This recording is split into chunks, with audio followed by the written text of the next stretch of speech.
Hey, we're at the Mahindra booth, National Farm Machinery Show. We're trying to get to the bottom of a single question. Just the answer to a single question, Ken. Who makes Mahindra tractors? Seems like it ought to be an easy question, right? Let's get started.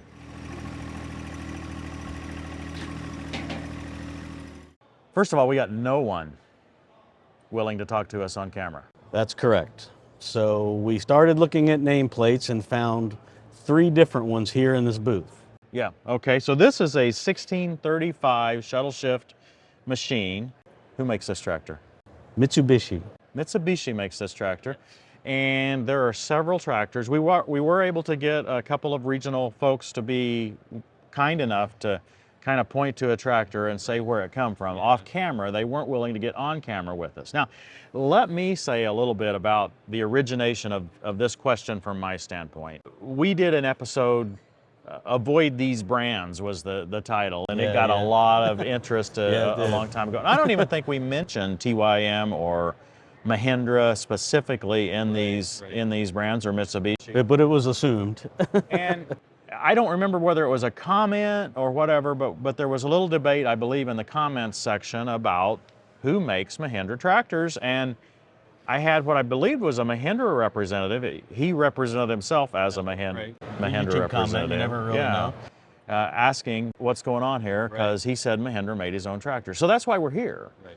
So what we've learned is that Mitsubishi makes some of the Mahindra line, and we learned that the Emax, the small tractors, are currently made by TYM. TYM. Yeah, even though it's not labeled that, but he confirmed that it was TYM.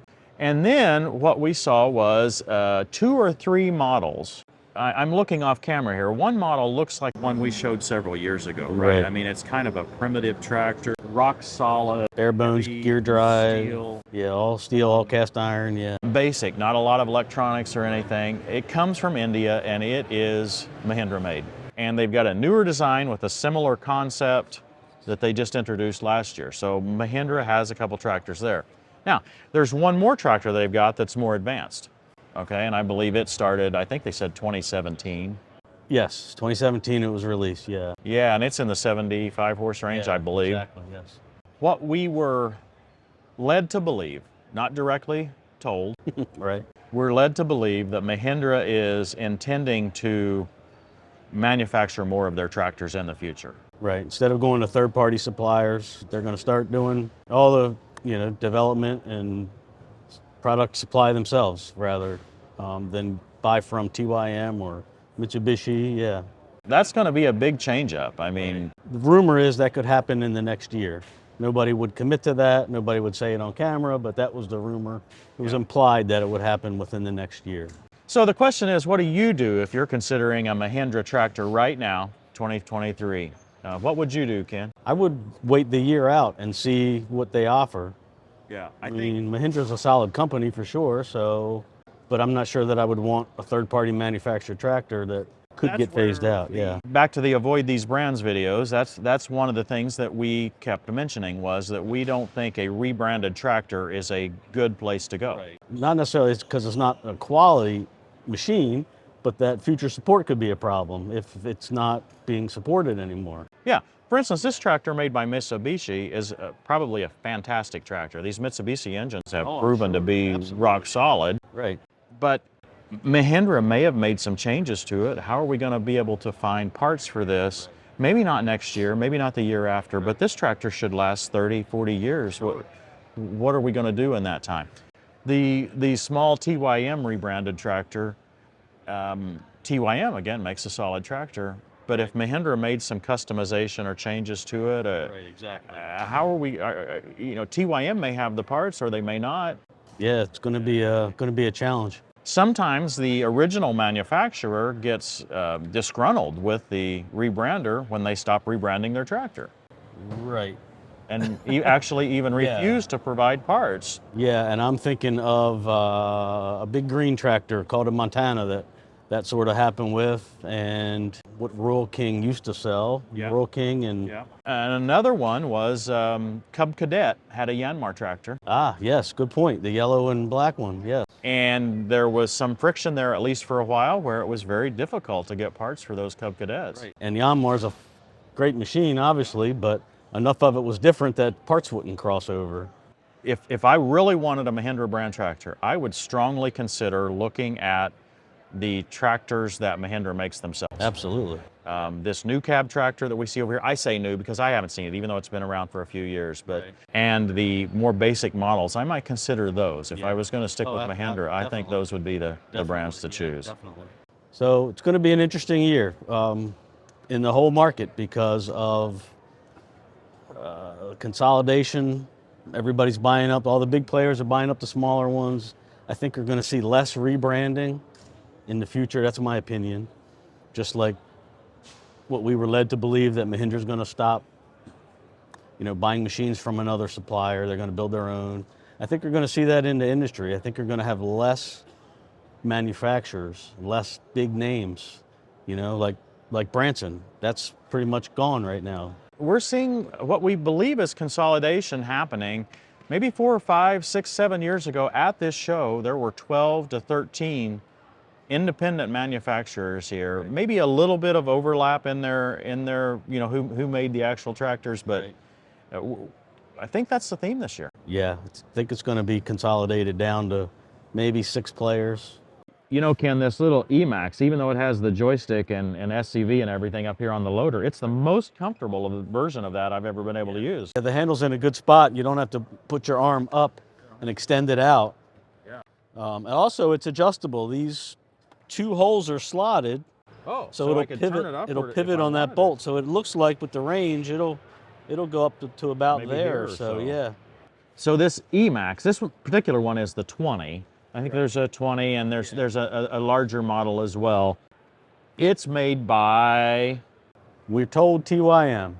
Okay. We actually didn't find any stickers proving that, but TYM said it to us, and off-camera Mahindra said it to us that they make this tractor. It's a primitive tractor, I would say.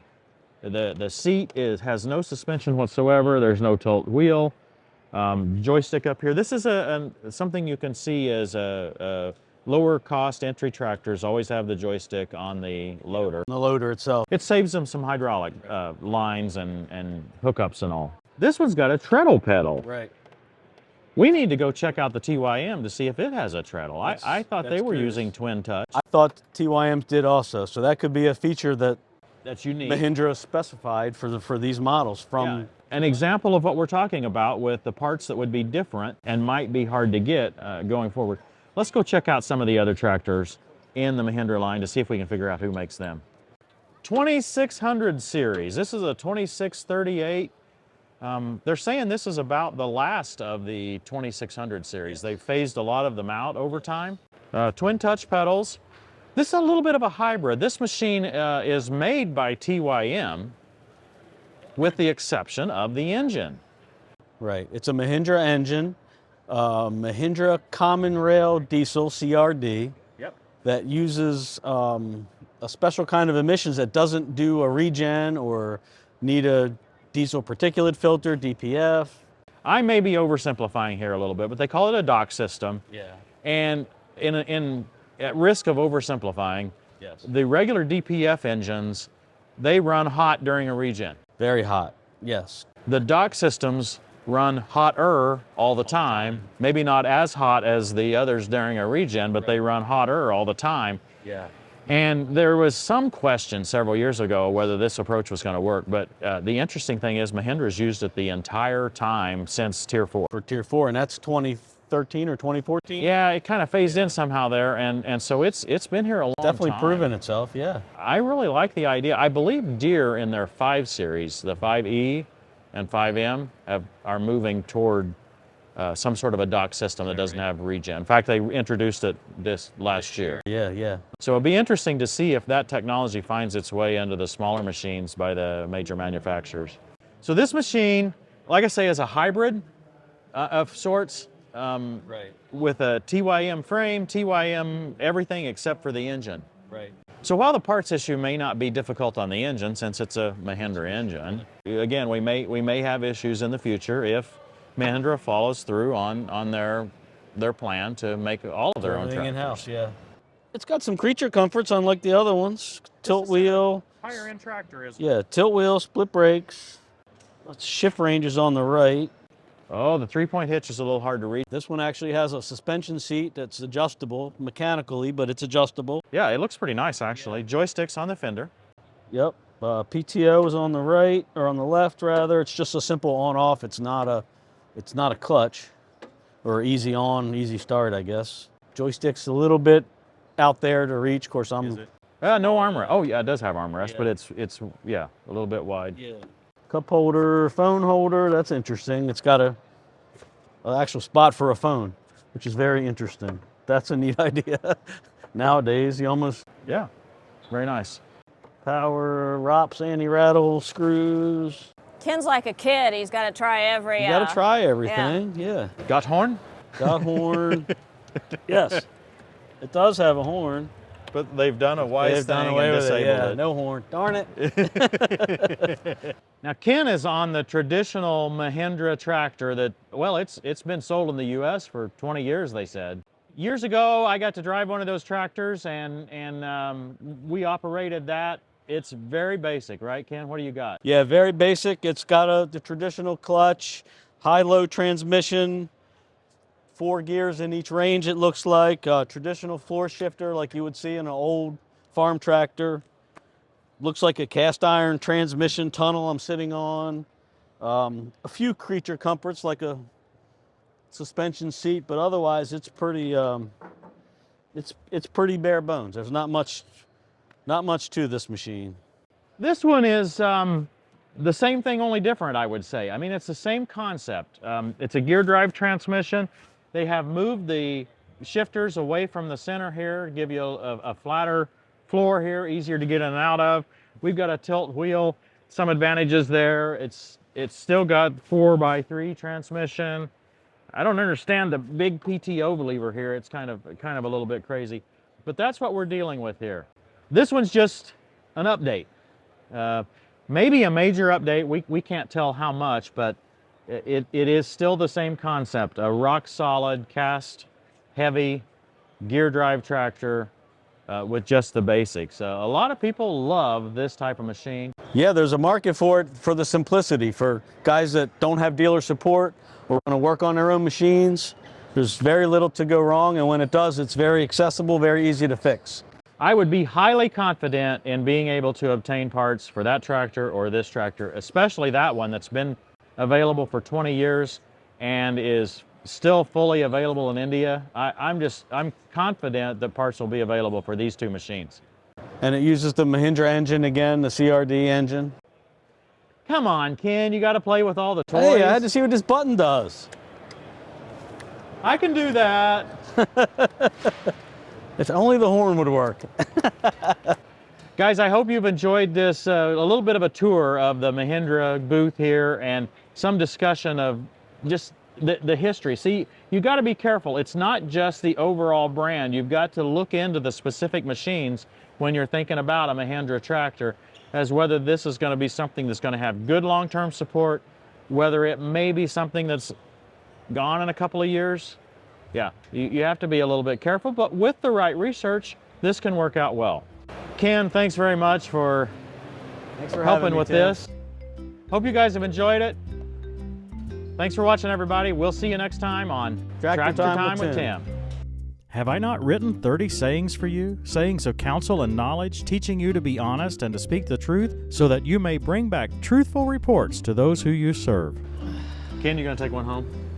I am not going to take one home because I flew. It won't fit in your carry-on.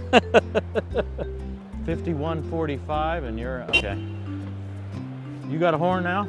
It was funny, I was pushing the button when that happened, but it was back there somewhere.